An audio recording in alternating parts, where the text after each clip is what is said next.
재건축이 완성이 될 때쯤이면 평당 2억, 한 2억 5천까지도 바라보고 투자를 할 수 있으니까 충분히 10년 내 순자산 50억은 초과 달성할 수도 있다라고 생각을 합니다. 안녕하세요, 닥터 부자아빠입니다. 제 네이버 카페에 올려주신 구독자분의 사연을 하나 같이 읽어보고요, 같이 부동산 고민 상담하는 시간 가져보겠습니다. 이분의 제목은 30대 맞벌이 부부의 갈아타기 고민이십니다. 사연을 읽어드릴게요. 안녕하세요, 닥부님. 저희 부부의 고민을 상담 요청드립니다. 30대 맞벌이 부부이시고 2살 아이가 있습니다. 강남구 도곡동에 거주 중이시고요. 부부 둘 다 강남이 직장이라고 하십니다. 소득은 부부 합산으로 연봉이 한 1억 4천 정도 되고요. 주식, 현금에 한 2억 4천, 월 가능 저축액은 200만 원 정도라고 하시네요. 남편의 단독명의 강남 도곡동 20평대 구축을 보유하고 있습니다. 실거주한 지는 한 1년 차 정도 됐고요. 여기 시세는 23억대 정도, 대출을 한 7억 8천 정도 받으셨고요. 주식하고 현금이 2억 4천, 그래서 순자산을 계산을 해보면은 한 17억에서 18억 정도 있으신 상황으로 보입니다. 투자 목표는 10년 내 순자산을 50억대로 만들고 싶은데요. 그래서 어떻게 갈아타기를 하는 게 좋을지 향후의 어떤 계획을 좀 여쭤보셨습니다. 크게 이제 3가지 지역을 여쭤봤거든요. 보면은 이제 반포로 갈아탈지, 아니면 개포로 갈지, 아니면 현재 주택을 보유하고 추가 주택을 하나 더 투자를 할지. 보니까 아직 아내분께서 혼인신고를 하지 않은 것 같아요. 그래서 무주택자 명의이기 때문에 추가 투자에 대한 의견까지 주셨습니다. 즉 3가지 안이 있는데요. 뒤에 이제 칠판에 좀 적어보면서 상세하게 답변 드리도록 하겠습니다. 상황을 좀 정리해 볼게요. 30대 맞벌이 부부시고요. 자녀는 1명이 있습니다. 부부 합산 소득이 한 1억 4천 정도 되시고요. 대출이 한 8억 정도 있기 때문에 저축을 그렇게 많이는 못 하시는 것 같고, 한 200만 원 정도 저축을 하고 계시는 것 같아요. 저축액이 높지 않다라고 하더라도 좋은 자산을 들고 있으면 사실 좀 괜찮습니다. 자산이 일하는 게 더 빠르거든요. 지금 보면 도곡동에 주택을 하나 가지고 있습니다. 도곡동에 20평대 아파트이고요. 여기는 실거주한 지 한 1년 정도 이제 됐다라고 하셨습니다. 지금 시세가 한 23억 정도 하고요. 대출이 한 7억 한 8천 정도 이렇게 있고, 별도 현금이 한 4억 정도의 이제 현금이 또 있어서 계산을 해보면 대략적으로 한 그냥 18억 정도의 순자산인 상황으로 좀 정리를 해보면 될 것 같고요. 정확히는 17억 6천인데 저축을 또 하고 있고 자산이 또 올라가고 있으니까 한 18억 정도로 생각을 하면 될 것 같습니다. 이 상황에서 이제 목표로 말씀하신 게 10년 내에 순자산을 이제 50억 이상으로 불리고 싶은 상황입니다. 그러니까 질문을 하셨는데요. 총 3가지를 하셨습니다. 하나하나 좀 따져보면 될 것 같아요. 첫 번째 질문이 뭐냐면, 현재 보유한 도곡동 아파트가 17억 5천에 매수를 하셨대요. 지금 한 1년 정도 사셨으니까 2년 실거주를 마저 채우고 매도를 하고 반포 신축에 25평대를 공동 명의로 매수하는 방법. 현재 반포 신축, 준신축 25평대가 30억대 초반에 전세는 한 13억 정도 하니까 한 18억 5천의 갭입니다. 예를 들어서 반포 센트럴 자이 25평 기준으로 좀 보신 거고요. 즉 반포 신축을 내가 갭 투자해놓고 얘를 상생 임대를 맞추고 본인들은 좀 월세를 좀 낮춰가지고 실거주를 또 분리하시겠다라고 이제 말씀을 하셨거든요.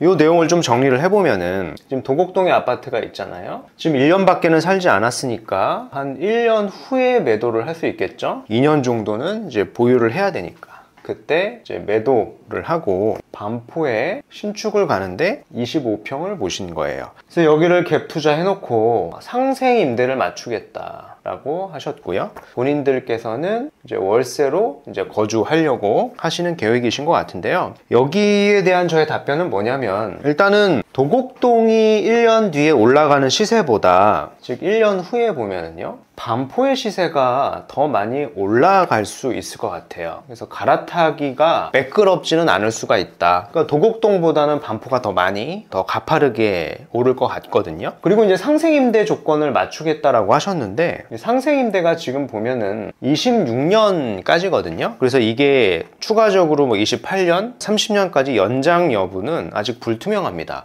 그래서 상생임대 조건을 충족을 못할 수도 있어요. 그래서 그 부분을 같이 좀 고려를 하셔야 됩니다. 이게 확실한 게 아니다 보니까 상생임대가 계속 있지 않을 수도 있거든요. 지금 정치적으로 좀 불안하잖아요. 막 정권이 좀 바뀌게 되면 또 달라질 수 있는 여러 가지 변수가 있기 때문에 그렇고요. 또 어떤 이슈가 있냐면 내 목표가 이제 현재 화폐 가치 기준으로 순자산 50억을 나는 10년에 달성을 하는 건데, 반센자라고 하죠. 반포 센트럴 자이가 좋은 단지는 맞는데 세대 규모가 이렇게 크진 않고 한강이 이렇게 잘 보이는 단지는 아니거든요. 그래서 여기는 제가 봤을 때는 50억의 어떤 미래 가치를 보고 투자하기에는 좀 좋지는 않을 수도 있다라고 저는 생각을 합니다. 그럼 현재 상황에서 어떤 차선이 있을 것 같으냐라고 좀 정리를 해보면, 제가 뭐 영상으로 여러 번 좀 올려드렸던 지역이긴 한데, 반포에 보면은요 갈아타기를 하는 의견은 똑같은데요, 대상지가 좀 다릅니다. 정확히는 이제 잠원동입니다. 잠원동에도 보면 한강변에 지금 재건축을 추진 중인 단지가 있죠. 자본을 제가 계산을 해봤을 때 17억, 18억 정도 현재 자산으로 좀 계산을 해봤을 때, 그리고 소득하고 저축액을 봤을 때 가능한 평형대는 큰 평형은 갈 수는 없을 것 같고요. 한 22평 정도. 요게 나중에 재건축이 되면 25평을 받거나 잘하면 뭐 30평, 33평을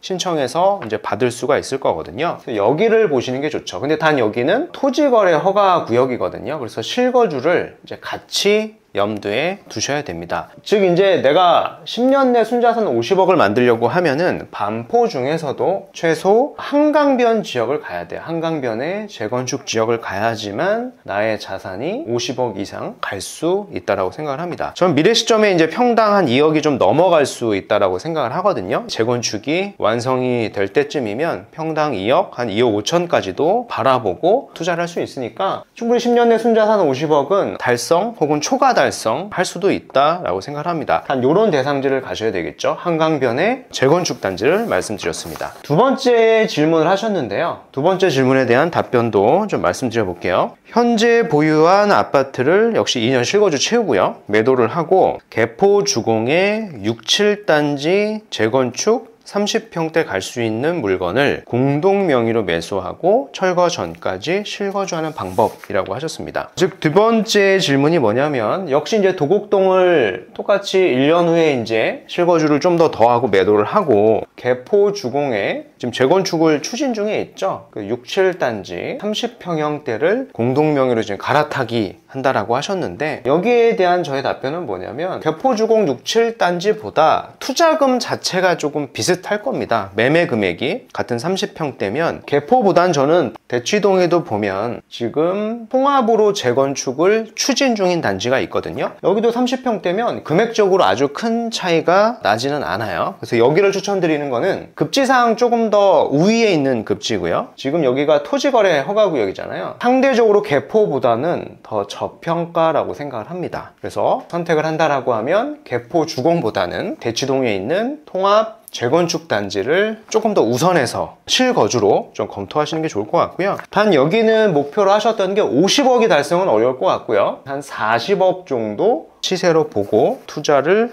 하시면 될 것 같습니다. 즉 미래 가치를 말씀드리는 겁니다. 마지막 세 번째 질문이 뭐냐면, 도곡동 아파트를 좀 계속 유지를 하면서 아내 명의, 그러니까 아직 혼인신고를 안 했다라고 하시고요, 무주택 상태니까 생애 최초래요. 그래서 8억대 관악구 구축 아파트 25평대를 5억 전세 끼고 3억대 갭으로 추가 매수하고 도곡 아파트에는 계속 실거주하면서 장기 보유 특별 공제를 노리는 방법이라고 하셨습니다. 즉 3번에 대한 질문은 뭐냐면, 도곡동을 이제 유지를 하고요, 이제 아내분께서 혼인신고를 안 했기 때문에 지금 무주택이죠. 무주택이니까 혼인합과 비과세를 노리려고 하는 겁니다. 그래서 8억대로 관악구에 이제 구축의 아파트를 갭 투자하겠다라고 하셨는데요. 제가 이제 영상에서 몇 번 언급을 드렸었죠. 서울의 아파트가 지금 보면 25년부터 시작을 해서 26년에 입주 물량이 좀 급감을 한단 말이에요. 그래서 3억대, 뭐 잘하면 4억대도 만들 수 있으니까 이 자본이면 동일한 관악구 일대도 보면 관악구의 지금 내년 초에 입주를 앞두고 있는 단지가 있습니다. 거기에 신축에 분양권을 전세를 맞춰서 매수를 하시는 게 투자성은 좀 더 높을 것 같은데요. 근데 여기는 사실은 제가 봤을 때는 자산의 목표를 한 30억대 정도로만 보시는 선택지 같아요. 그래서 오늘 말씀드린 내용을 좀 정리를 해보면 투자 목표가 10년 내 순자산 50억대잖아요. 그러면 가장 근접할 수 있는 거는 1번의 질문 중에서 반포의 기축에 있는 신축 25평보다는 잠원에 붙어있는 한강변의 재건축을 25평을 실거주를 같이 고려하셔서 토지거래 허가구역이니까 여기를 향후에 25평이나 30평대를 신청했을 때 받게 되면 충분히 미래 가치는